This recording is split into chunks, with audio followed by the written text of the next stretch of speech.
Según Génesis 47, 12, 27, durante la sequía en Egipto, José almacenó y preservó el alimento.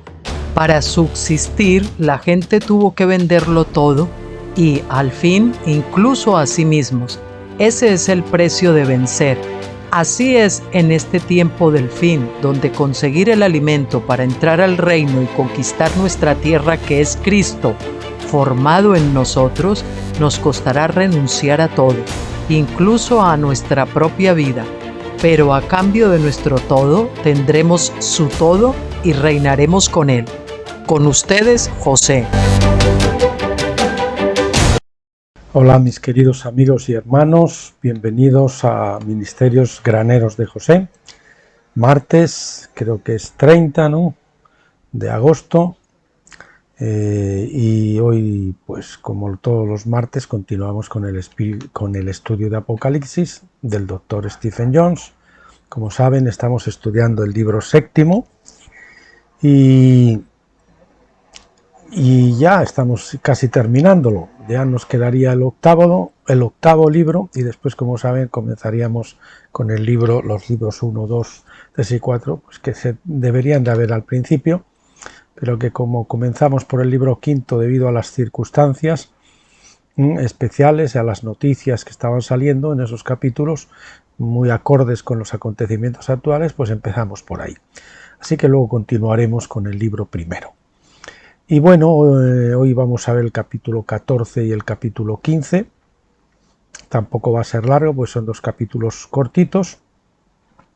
Y también quería hacerles una advertencia, que yo creo que debería de estar casi en todos los vídeos, ¿no?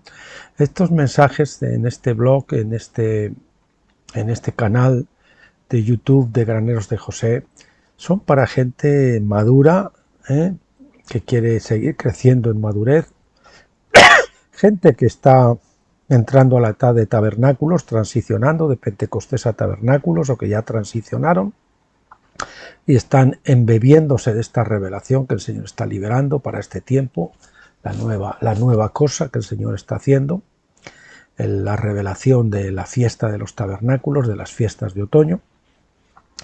Y entonces, pues, si usted no le choca este tipo de mensajes y cosas que escuchan, y eso lógicamente ha de chocar con sus posiciones doctrinales digamos, acostumbradas o típicas de Pentecostés, pues no le extrañe nada, porque a mí me pasó igual. Es un camino que todos recorremos cuando se produce una transición, como se produjo del judaísmo al cristianismo, y ahora de la edad de Pentecostés, estos dos últimos años, a la edad de tabernáculos. Entonces yo les sugeriría que usted, antes de meterse con este tipo de mensajes, que leyera uno de los vídeos o de los artículos, porque también tiene la transcripción, que lo tienen en este canal, que se titula Mi experiencia de traducción de la obra del Dr. Stephen Jones, para que vean cómo yo me enfrenté a los mismos miedos que probablemente ustedes se enfrentan, pero que eso no nos exime, como nos manda el Señor, de examinarlo todo y retener lo bueno. Y con esa oración y el corazón dispuesto para aprender y lo bueno que trae el Señor, y desaprender las cosas que erróneamente hemos creído que eran ciertas, pues podemos crecer adelante. El que no ensancha el sitio de su tienda nunca puede crecer, nunca se puede extender. Bueno, dejemos ya los preámbulos y comencemos con el capítulo 14, que se titula Las consecuencias del juicio, obviamente de Misterio Babilonia, de la Gran Ramera. O el globalismo, si lo quieren entender con el lenguaje actual. Apocalipsis 19 se correlaciona con la letra Kop, que es la letra 19 del alfabeto hebreo, que significa la parte de atrás de la cabeza, o lo que viene después, también quiere decir. En este caso son las secuelas del juicio sobre Babilonia, la Gran Ramera. El capítulo 19 comienza como una sesión de adoración y alabanza celestial por lograr la victoria, seguida por la escena del matrimonio. Apocalipsis 19, del 1 al 2, dice: Después de estas cosas oí como una gran voz de una gran multitud en el cielo que decía: Aleluya, La salvación y la gloria y el poder pertenecen a nuestro Dios, porque sus juicios son verdaderos y justos, porque ha juzgado a la gran ramera que corrompía la tierra con su inmoralidad y ha vengado en ella la sangre de sus siervos. La multitud en el cielo no se identifica, no se dice si son hombres o huestes angelicales. No importa, porque el enfoque está en la justicia del juicio divino sobre la gran ramera, a quien se culpa por corromper la tierra con su inmoralidad y por matar a los profetas y santos. Dios es reconocido como el dueño de todo lo que él creó, y este parece ser el propósito de su juicio. Es debido a la naturaleza verdadera y justa de sus juicios que la salvación, la gloria y el poder pertenecen a nuestro Dios. La gran ramera de Babilonia había establecido su poder y gloria sobre la injusticia, la inmoralidad y el asesinato, mientras que Dios permitió que eso continuara por una temporada. En términos de las 4 bestias de Daniel, esa temporada fue de 7 tiempos o 7 veces, 2520 años. Pero esto también es más profundo, porque el final de los 7 tiempos de Nabucodonosor es también el final de los 6 días de esclavitud a la carne mortal, es decir, 6000 años. El juicio original de Dios sobre Adán esclavizó a toda la creación durante 6 días de 1000 años. Las leyes del sábado y la esclavitud. La ley de Éxodo 21:2 dice: si comprares un esclavo hebreo, servirá 6 años, pero el 7º saldrá como un hombre libre sin pago. La presunción detrás de esta ley es que un hombre había incurrido en una deuda, a menudo por el pecado, y que un juez lo había sentenciado a ser vendido en pago de esa deuda. Tales esclavos debían ser puestos en libertad después de 6 años, de acuerdo con el principio sabático de descansar cada 7 días. Por supuesto, si el hombre todavía debía más de su deuda, se le pediría que regresara a su esclavitud al final del 7º día. Era sólo en el jubileo cuando cualquier deuda adicional debía ser cancelada permanentemente, para que pudiera regresar a su propiedad ya como un hombre libre. Como veremos más adelante, Apocalipsis 20 habla de un sábado de 1000 años, donde toda la tierra descansa de la opresión babilónica. Sin embargo, luego viene el juicio del gran trono blanco, momento en el cual muchos serán juzgados y sentenciados a ser esclavos de los vencedores. Esto no le dará a los vencedores el derecho de abusar de sus esclavos, por supuesto. De hecho, será un tiempo en que los vencedores mostrarán a sus esclavos, con el ejemplo, el amor de Cristo, para que los esclavos, antiguos pecadores, aprendan los caminos de Dios en un ambiente perfecto.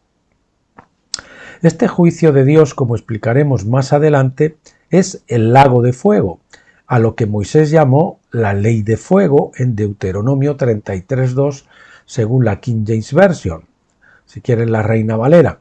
No será una cámara de tortura, sino una condición de juicio divino según la ley de Dios. La ley de Dios no hará torturar a los hombres a menos que hayan torturado a otros. En cambio, los condenará a ser vendidos, es decir, a ser puestos bajo autoridad y a trabajar para pagar sus deudas. Dios sentenció así al hombre al principio, Génesis 3 del 17 al 19, y la esclavitud del hombre al pecado ha continuado durante 6 días hasta el presente. El derrocamiento de Babilonia fue necesario porque no los dejaron ir libres, Jeremías 50, versículo 33, en el tiempo especificado por la ley. La revelación de Juan, como veremos, trata el milenio de Apocalipsis 20 como un sábado de reposo para toda la tierra, por lo que creo que es un periodo de tiempo literal. Mientras tanto, la multitud en el cielo alaba a Dios por sus justos juicios sobre el opresor que se ha negado a respetar la ley de liberación en el año sabático. Si bien ha habido muchos casos menores ante la corte divina durante los últimos 6000 años, el juicio contra la gran ramera tiene sus raíces en el caso original contra Adán. El humo del sacrificio. Apocalipsis 19 del 3 al 4 dice: y dijeron por segunda vez: aleluya, su humo sube por los siglos de los siglos. En el griego es eis tous aionias ton aionion, por los siglos de los siglos, que es lo que quiere decir, de emphatic diaglot, la traducción diaglot enfática. Y los 24 ancianos y los seres vivientes se postraron y adoraron a Dios que está sentado en el trono, diciendo amén, aleluya.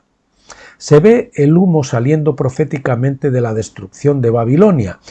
Esta es también una referencia al humo que se ve saliendo de Sodoma y Gomorra en Génesis 19, 28.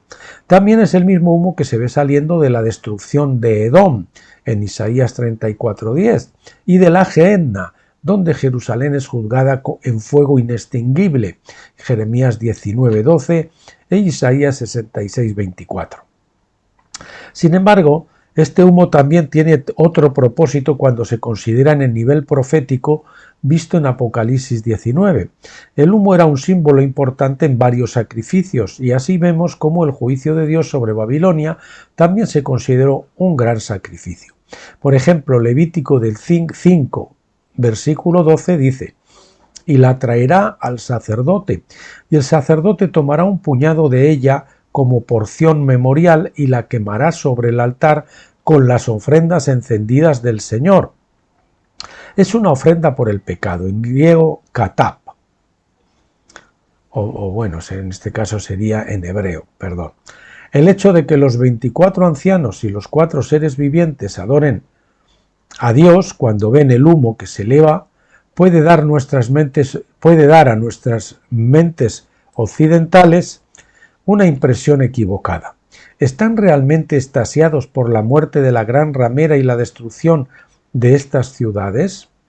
No, se regocijan porque el pecado ha sido tratado y el orden legal ha sido restaurado. Este es el propósito de cualquier sacrificio, como la ofrenda por el pecado del versículo anterior. El pecado y las ofrendas por el pecado. El fuego representa la ley de Dios al consumir la katap, es decir, la ofrenda por el pecado, transformándolo de materia a vapor que se deriva, que se disipa.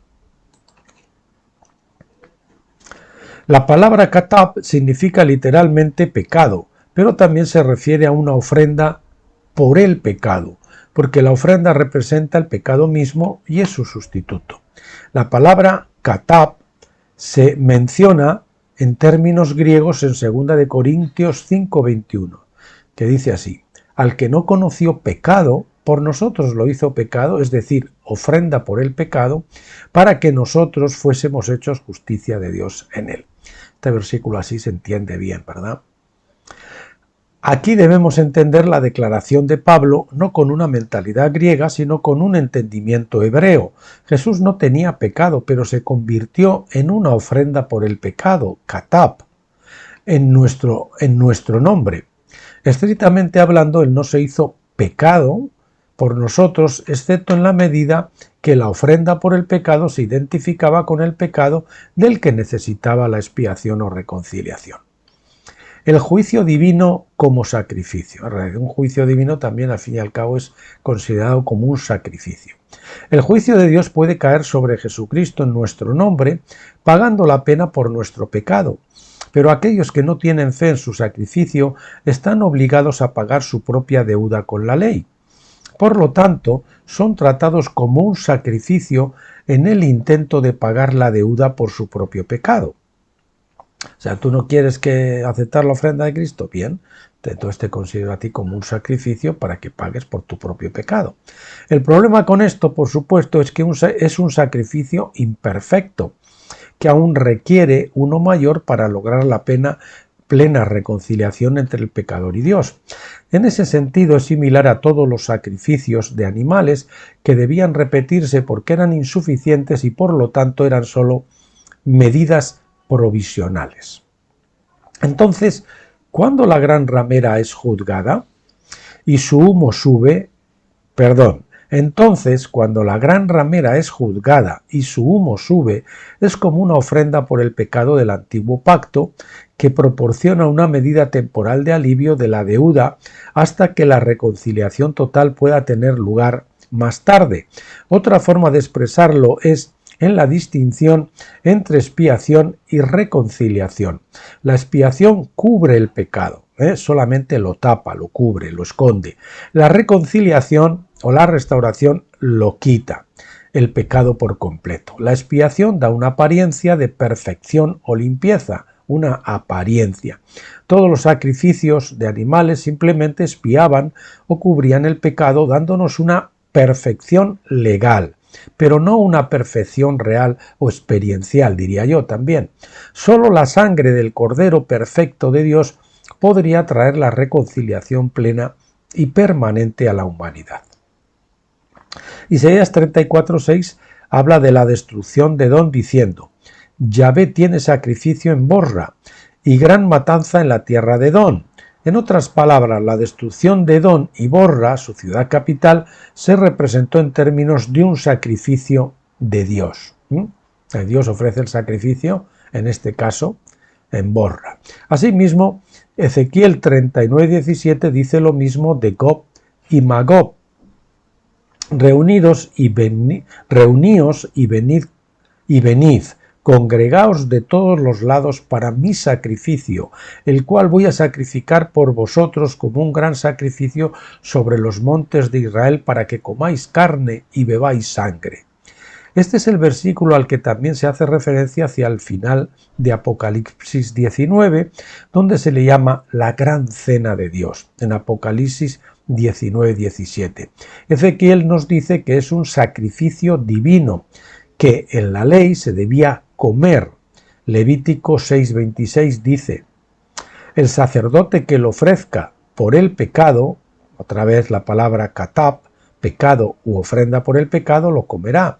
Se comerá en un lugar santo, en el atrio de la tienda de reunión. ¡Aleluya! La gran multitud clama ¡aleluya! No es que se regocijen por la destrucción, sino que Dios ha considerado esto como un sacrificio, por eso se regocijan. Esto satisfizo la ley, que dice que la paga del pecado es muerte, Romanos 6:23.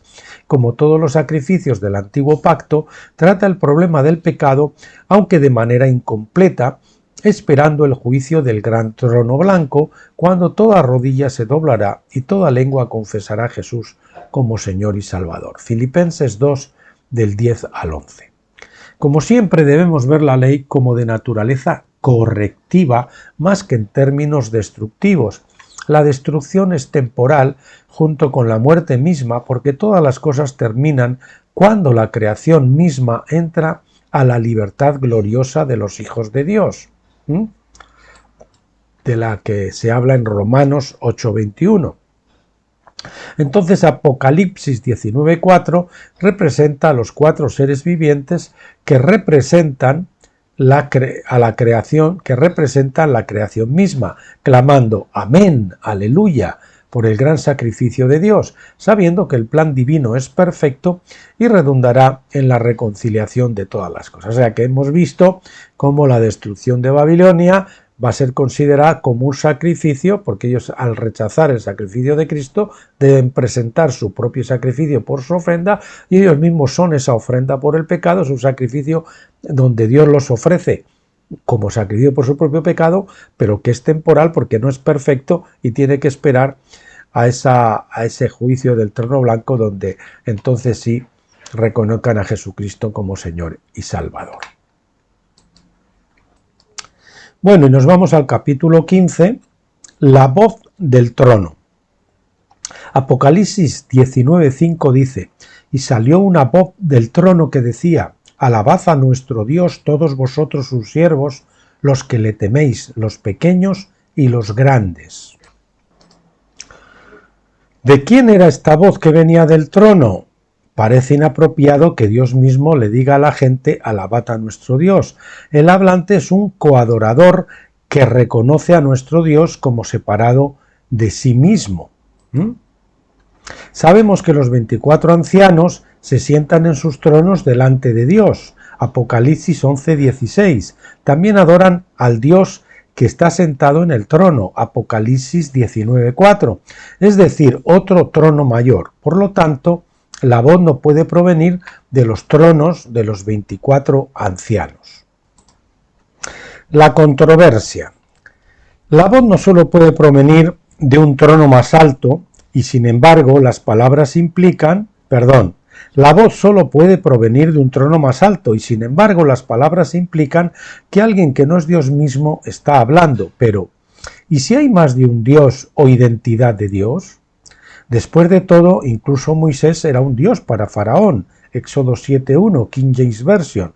Asimismo, el Salmo 82.6 dice: vosotros sois dioses y todos vosotros sois hijos del Altísimo. Jesús validó esto en Juan 10:33 al 36, cuando dice: le respondieron los judíos: por buena obra no te apedreamos, sino por la blasfemia, porque tú, siendo hombre, te haces pasar por Dios. Jesús le respondió: ¿no está escrito en vuestra ley, yo dije, dioses sois? Y si él llamó dioses a aquellos a quienes vino la palabra de Dios y la escritura no puede quebrantarse, no puede ser quebrantada, decís vosotros de aquel a quien el Padre santificó y envió al mundo: blasfemas porque dije, yo soy el Hijo de Dios. Esta controversia es una de las diferencias básicas entre el judaísmo y el cristianismo, principalmente porque involucra el equilibrio entre el monoteísmo y la filiación. Ser un Dios es ocupar una posición de poder o autoridad superior a los demás. Si bien hay verdaderamente un solo Dios en el sentido último, también hay dioses menores, incluido Moisés, Éxodo 7.1, y todos los que el salmista llamó dioses en el Salmo 82.6. La pregunta es si un hijo de Dios tiene derecho a ser llamado Dios sin infringir la posición del Dios Altísimo y sin crear una religión politeísta. Sin embargo, incluso el término Dios Altísimo implica posiciones subordinadas que aún pueden llamarse Dios.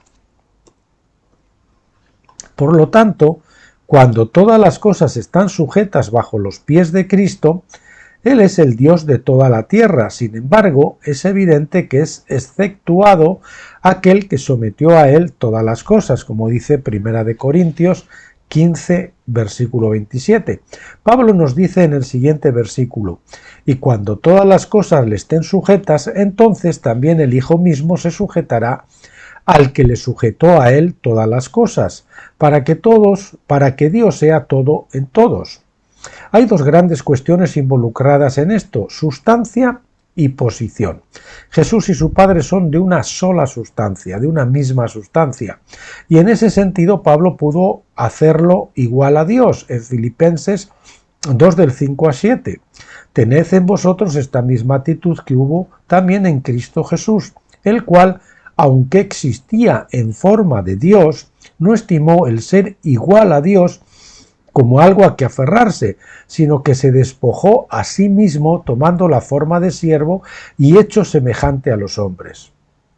En otras palabras, Cristo Jesús, a pesar de ser de la misma sustancia que Dios, no rehusó tomar sobre sí mismo la posición de siervo, apareciendo en la tierra en la semejanza de los hombres. Aún así, el Hijo está sujeto al Padre en su posición. Otra forma de verlo es que el Dios Altísimo tiene poder derivado de sí mismo, dunamis, mientras que al Hijo se le dio autoridad, exousia, como él mismo dijo en Mateo 28:18.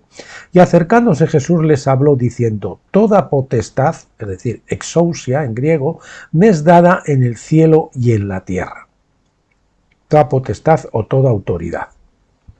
La autoridad es autorizada o dada por un poder superior.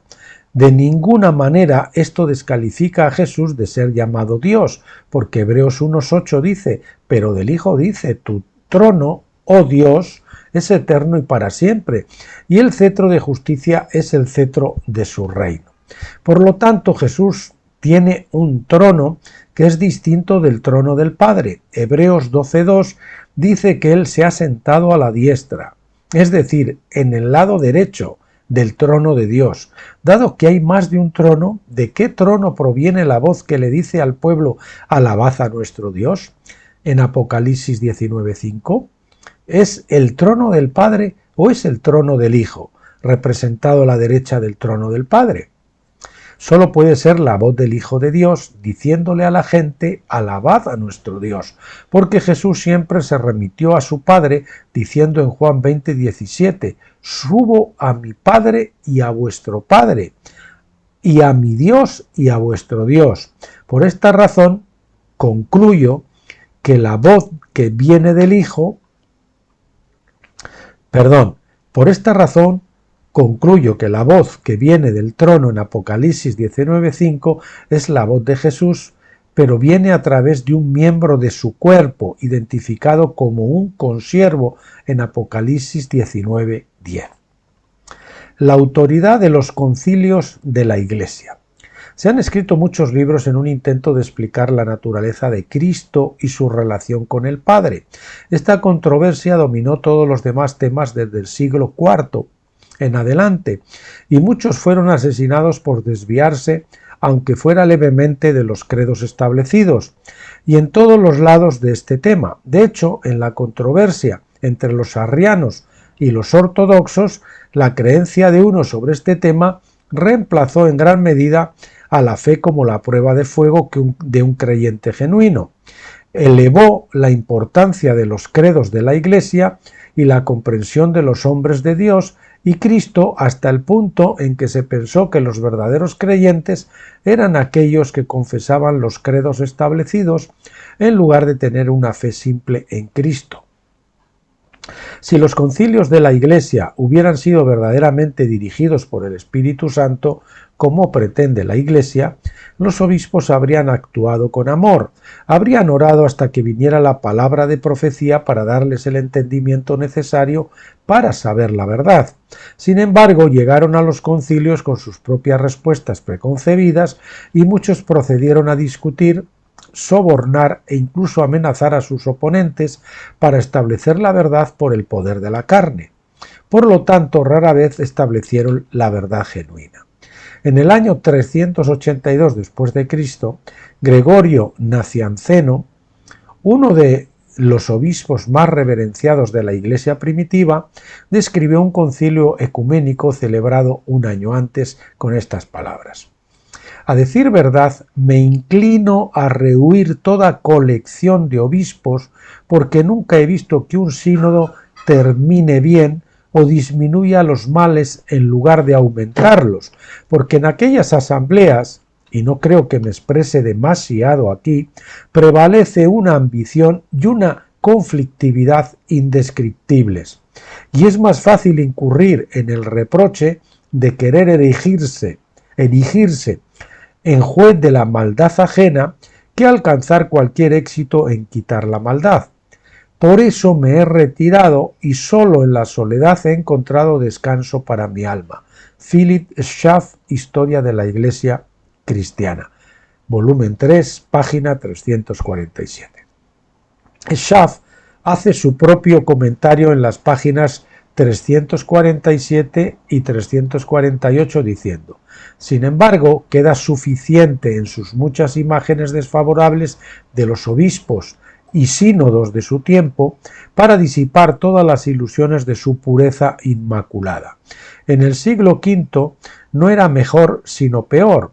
En el tercer concilio general en Éfeso, en el 431, todos los relatos concuerdan en que las intrigas vergonzosas, la lujuria poco caritativa de condenación y la violencia grosera de conducta eran casi tan frecuentes como el notorio concilio de ladrones de Éfeso en el 449. Imagínese qué palabras.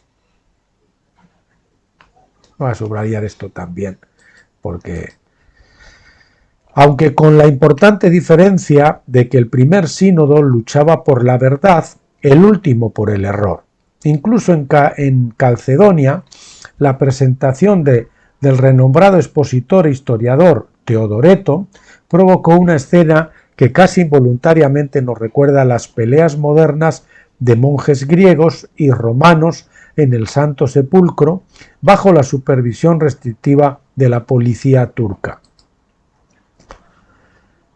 Tal comportamiento entre los líderes de la Iglesia no inspira la confianza de que lucharon para llegar a la verdad.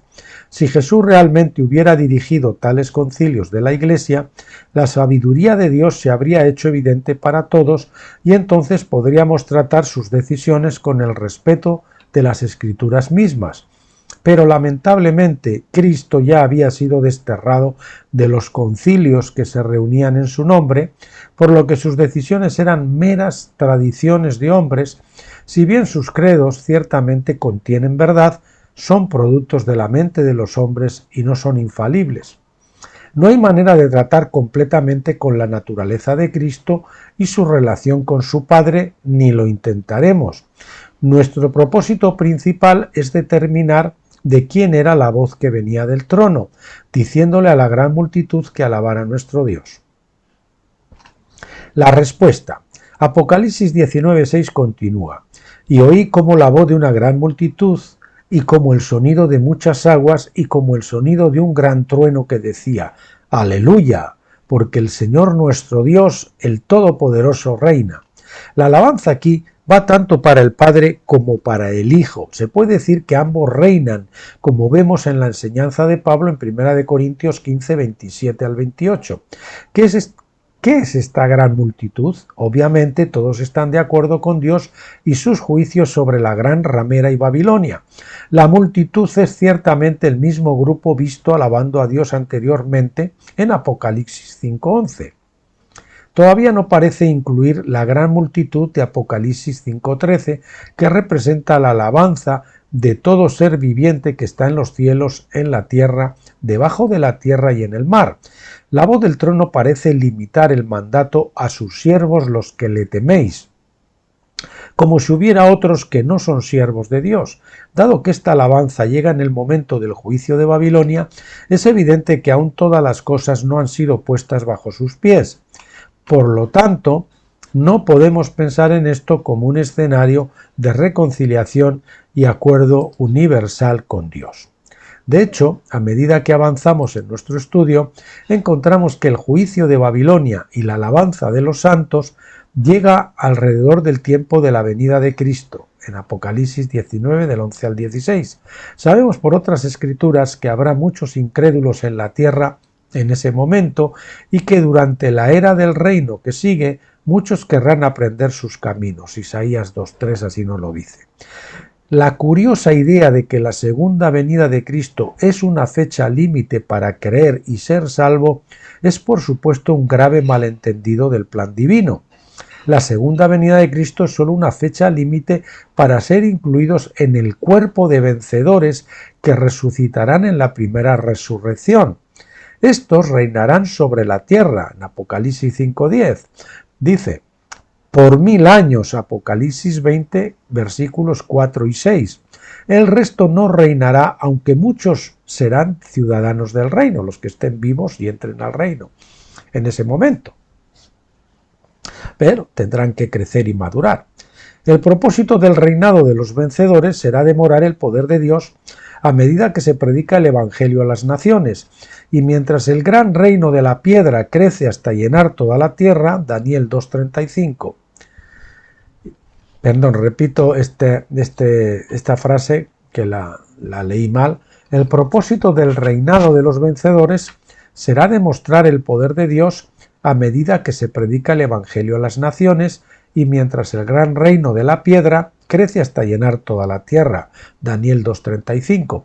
Por lo tanto, en lugar de ver la segunda venida de Cristo como una fecha límite para la salvación, debemos verla como un nuevo punto de partida para que el Evangelio sea predicado con un mayor poder que el que nunca antes se haya visto, incluso superando las señales y prodigios que ocurrieron después de que se cumplió Pentecostés en el libro de los Hechos. Y bien, pues colorín colorado, por hoy hemos terminado y próximo lunes, Dios mediante, estaremos viendo el capítulo 16, la novia está lista. Si es breve como estos, pues veremos 2, si no, pues este solo. Y entonces, pues emplazarles para mañana, miércoles, donde estamos continuando viendo estos escritos especiales que son básicos, que son fundamentales para entender esta revelación, o que son incluso también para nuevos creyentes, para que tengan un fundamento sobre el que ir caminando, poder ir caminando. Así que mañana pues veremos el capítulo que nos toque, que ahora mismo no sé cuál es. Que Dios les bendiga, hasta entonces, cuídense y nada, nos vemos si Dios quiere.